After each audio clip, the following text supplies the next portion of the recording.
Aloha, guys. Cheers. Today, I'd like to make a response to various videos and I think the general inquiry of is it important to have a certain body type, certain size of your genitals, men or women, or breasts or muscles, and a what I would say a wholesome conclusion. And I'll offer 10 points suggesting that there is much more to to see with your mind and to expand the mind beyond having a sense of concern as to who might be attracted to who might you be attracted to, or who might be attracted to you, your body. Of course, with the number one most important awareness level of that we are consciousness, that all of these bodies are ours in this past and beyond reincarnations. These are all ours to do with, which we should. And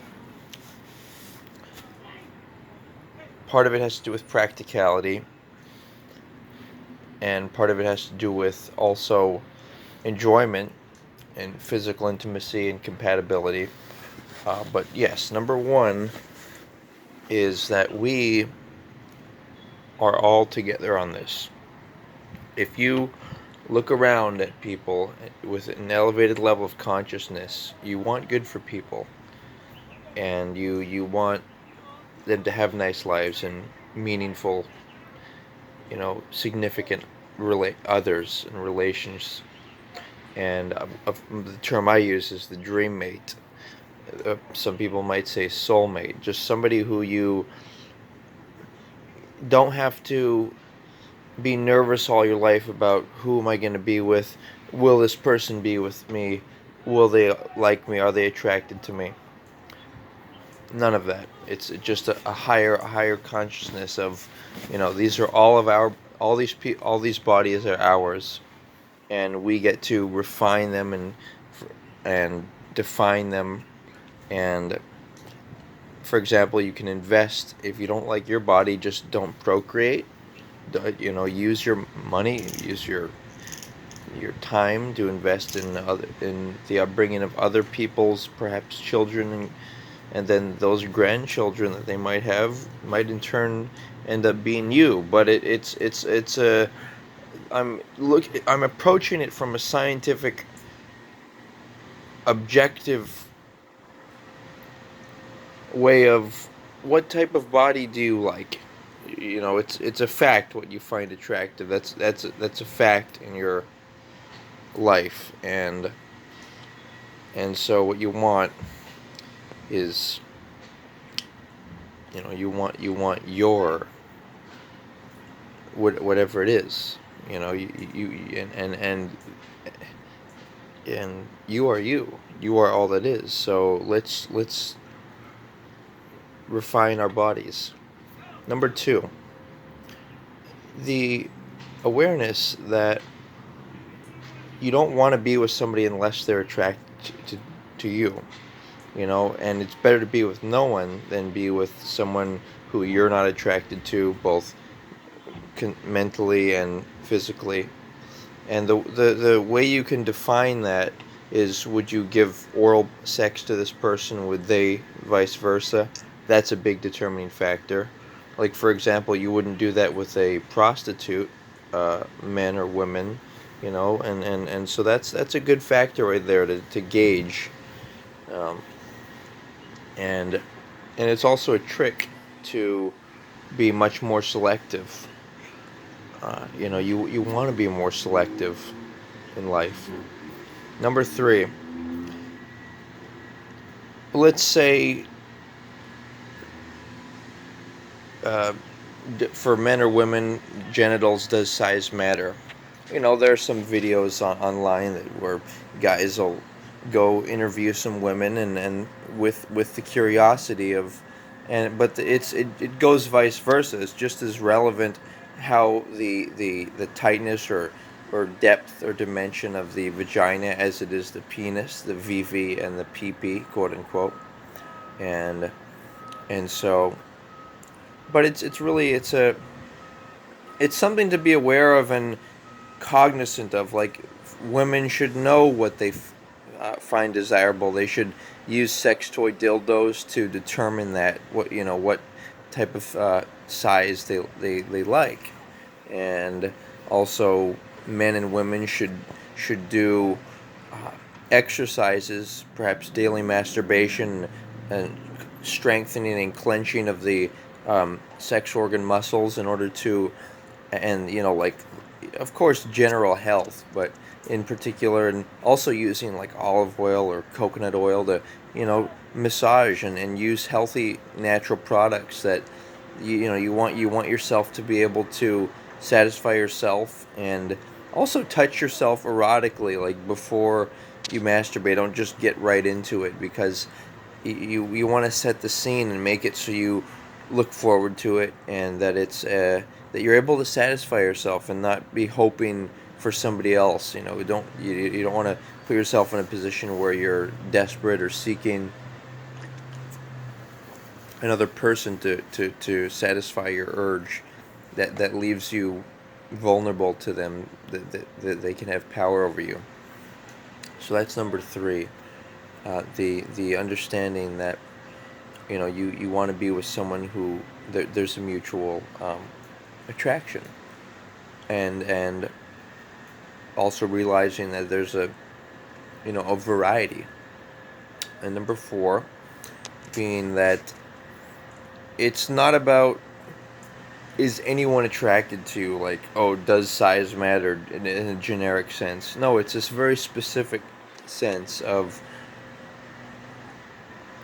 is it, what would your ideal partner be? Would it be someone who, in this category, obviously you have wanted similar dreams and interests, but what are your expectations? What do you want the appearance and dimensions of their sex organs to be?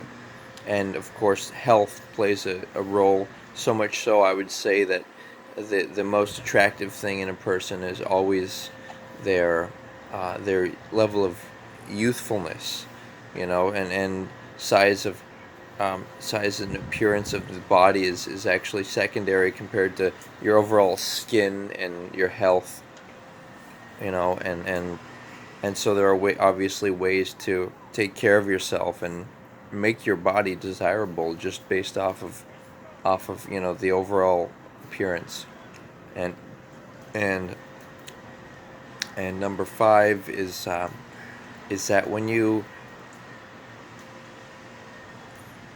when people ask this question, sometimes they're like, in their own private contemplative zone or realm, and they are asking, they're asking to this of, oh, I hope women will find me attractive, or I hope men will find me attractive.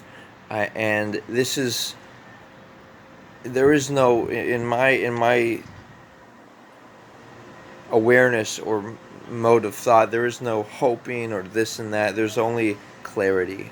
There's an understanding of, it's not, oh, maybe that person I see when I go to the supermarket or at school, maybe they will like me, maybe they'll have interest in me. No, it's science. It's absolutes. It's, in my life, I'm going to live my life and pursue my dreams, and I'm going to be with somebody who fits this categorization.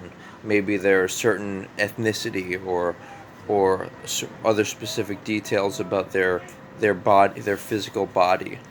But you want to have a strong feeling for yourself, and of course, maybe question it. Say, okay, maybe I'm open to that change, but a variance. But just in general, to just have a certain confidence of, I know who I am, I know what I find attractive. And you may have heard that, there are suggestions for empowerment or self help people to, when you're wanting to find that special someone for you, write down in detail what you want, and would they also, you know what they would want of you. Would they would you be a good, are you ready for them, are you a good match for them? And the most important thing, of course, being number six, is that you don't want to, you never want to put yourself in a position where you're, well, this is still number five. This concept of hoping or wishing, that's what an animal would do. That's what the ego does. That is not what the high self does.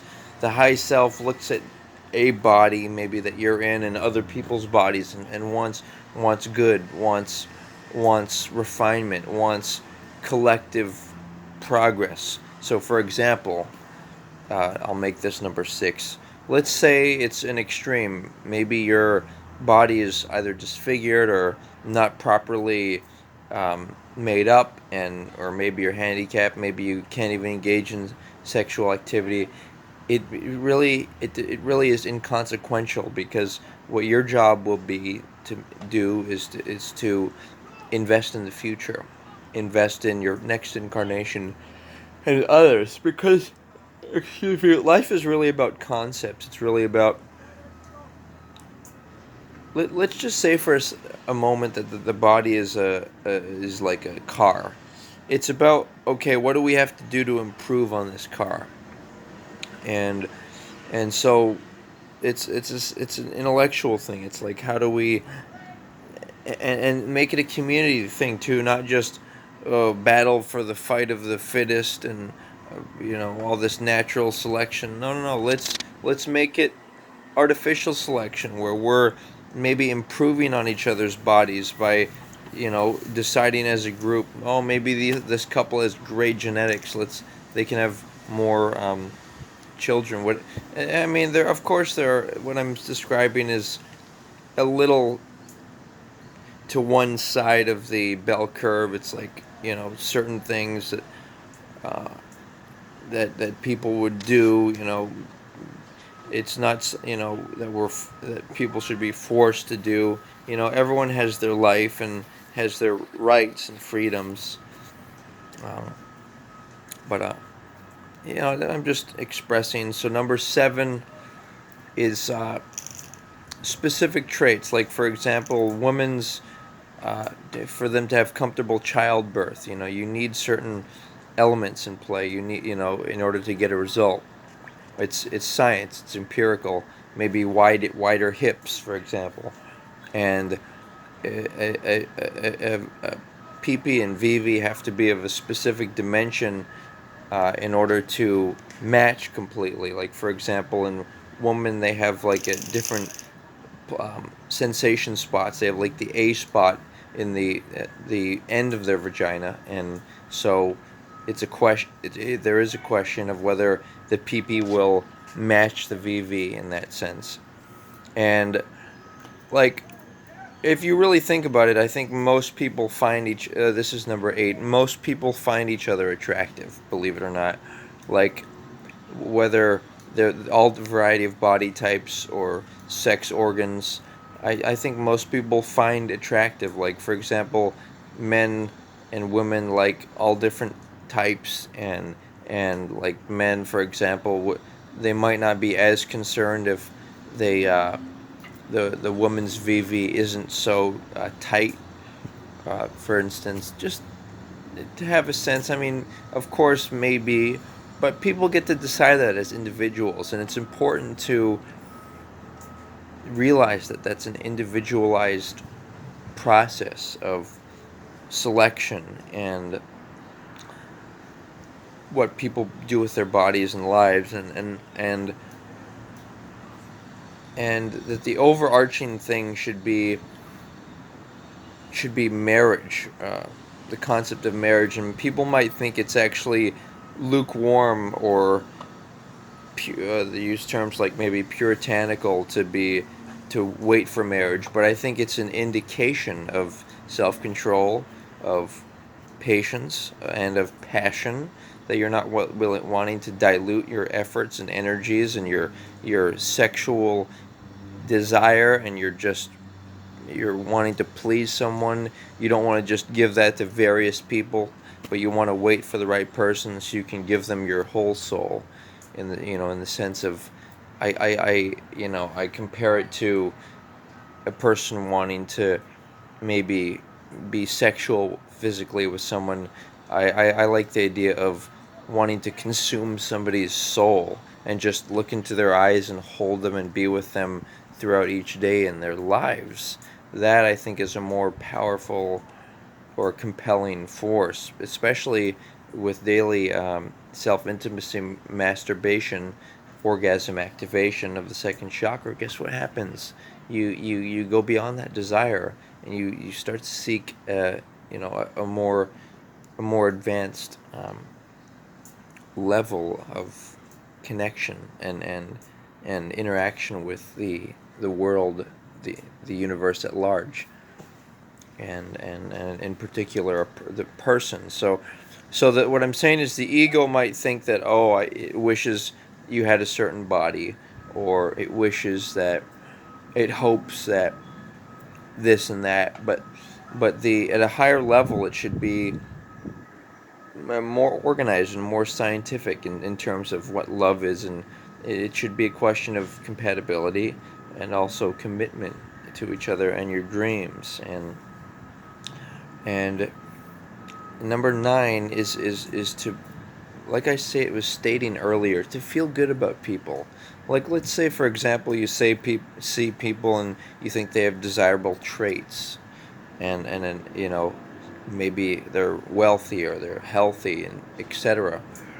Instead of being, see, this is the mistake I think people make. They they feel they're envious towards a person, but I don't actually think that's envy. I think what happens is, if you see a person misusing their body, abusing it, using it to seduce many people, or engaging in promiscuous, lukewarm, diluted, non-committal activity, antisocial activity, where it's all about animalistic competition, then guess what? That's offensive. And it's not that the fact that they have a nice body. If they had a nice body and were with a spouse and maybe filmed erotic films and posted them onto the internet for others' artistic enjoyment, then great. That I think would be great. But and so it's not really about, there's no such thing as an envy of body or wealth. It's just, it's all it is people feel they're misappropriating that and properly using what they have. And so I think that we're at number 10. And what, as a conclusion, I'll just suggest that, when you hear in society maybe jokes about, does size matter, or, oh, that lady has uh, big breasts, generally it's not appropriate, except in special circumstances, like referential purposes. Like here, I'm formally making reference to this in a scientific method of and sociology and psychology of being wholesome and healthy, and also practical about the way you approach the human body and the collective groups of people in the world, and uh, and the simple reality that, it's a serious thing, and it's not really something to be talked about casually. And often when people say things like, talk about sexual matters, relationships, or their body or others' body, or they say, or maybe, for example, a man or woman say, oh, I want a woman with a, you know big ass, or, a woman says, I want a guy with a large PP. It's like, it doesn't really, it's their personal individual preference. And it's when people talk like that, and they perhaps dress more revealing, whatever it is. Usually it's an act of competition or aggression or wanting to make people. It's usually intended to generate a negative uh, and very objectifying, reaction of, they're just seeing it as a body and not a person, not a human being. People are not, even though the bodies, we can look at it and say, how can we improve it for the future, in the same sense as you would a car. You can't just in public and in social settings talk about certain things like that, because it's the body, it's sacred, and so these are my thoughts, and I think this is a higher way of approaching, and a more true way of approaching, and respectful, being able to look at people and just look at them and want good for them, instead of wanting to desire or seduce them, or feeling envious or whatever. I've expressed all the my reasoning here. Thanks for listening, and comment.